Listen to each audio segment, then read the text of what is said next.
Hello and welcome back to Double Feature. This past week I saw 2 movies in theaters, and since the cost of tickets is so high, I thought I should review them because I can be entertained for far cheaper. This time I watched a Minecraft movie and Sinners. They want me to fight the chicken?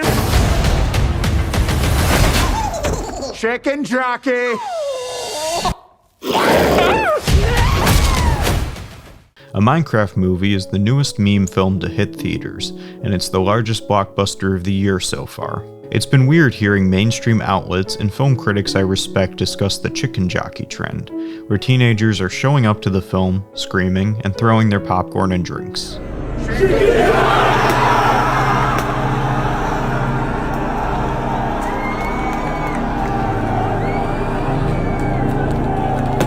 I'm not really surprised this is happening because of the Gentle Minions meme from a few years back, but it does suck to see some of the worst aspects of the trend, mainly making a huge mess and throwing things at the screen, which, mind you, could cost the theater thousands of dollars to repair, make a comeback. It's gotten so bad, some theaters are even printing the time when the scene occurs that it can be interrupted if need be.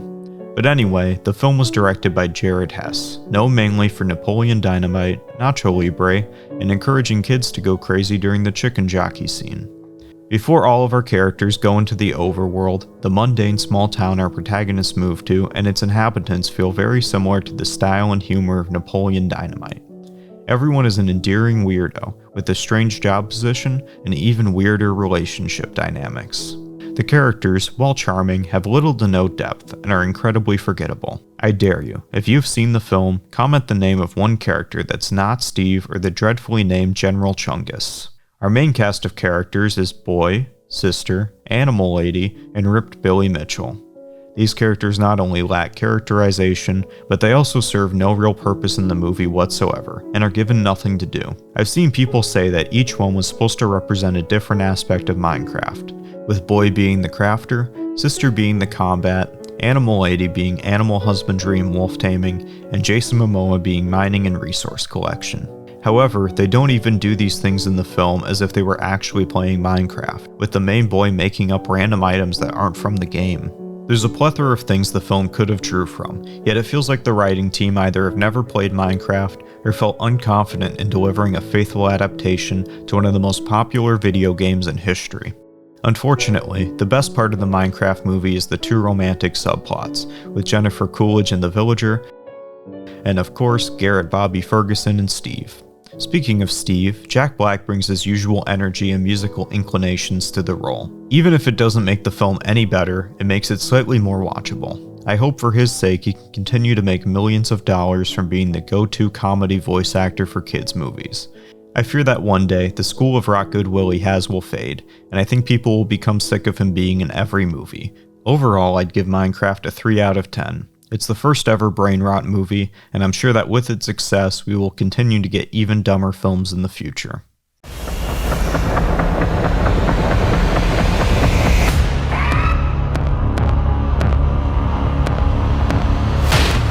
The other, and better movie I watched was Sinners.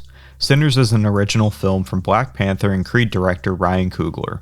This was my most anticipated movie of the year, besides maybe Mickey 17.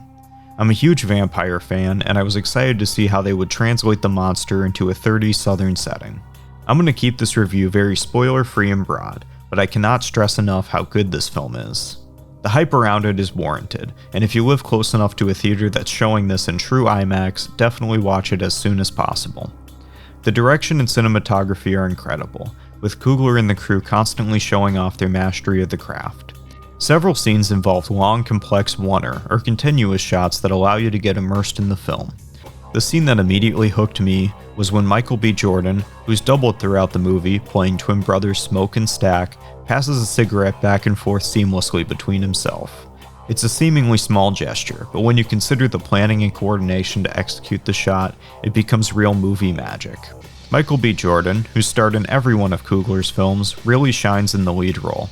I think there's a case to be made that they're on track to becoming, if not already, an iconic actor-director duo, on par with the greats like John Carpenter and Kurt Russell, Bruce Campbell and Sam Raimi, and even Scorsese and De Niro.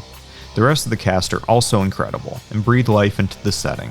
Miles Catten's performance as essentially the main protagonist was especially impressive, because this was his first acting role, and he also learned to play the guitar for the film.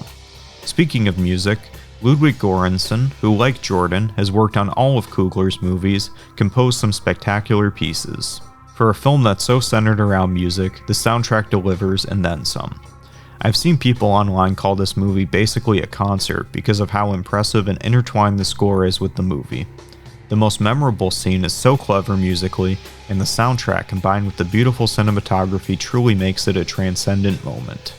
As an avid vampire film viewer, I'm glad this movie's plot gave a lot to sink your teeth into. I won't give a full breakdown of the symbolism and themes, firstly because there are people more qualified than I to speak on it, but also because I feel like it has to be experienced rather than explained. The only thing I will say is that I enjoyed their use of the often forgotten rule that vampires must ask before entering a home, and how it's used in the film as both a source of dramatic tension, but also as a cultural metaphor. I'm giving Sinners a 10 out of 10. I think this movie is an instant classic, and people will be talking about this one for years. And they better, because Ryan Coogler gets the full rights back to the movie in 25 years from Warner Bros. I'd rather support artists who worked on films directly, and not the studios that underpay cast and crew members while giving massive salaries to their CEOs. Thanks for watching, I'll see you in the next one.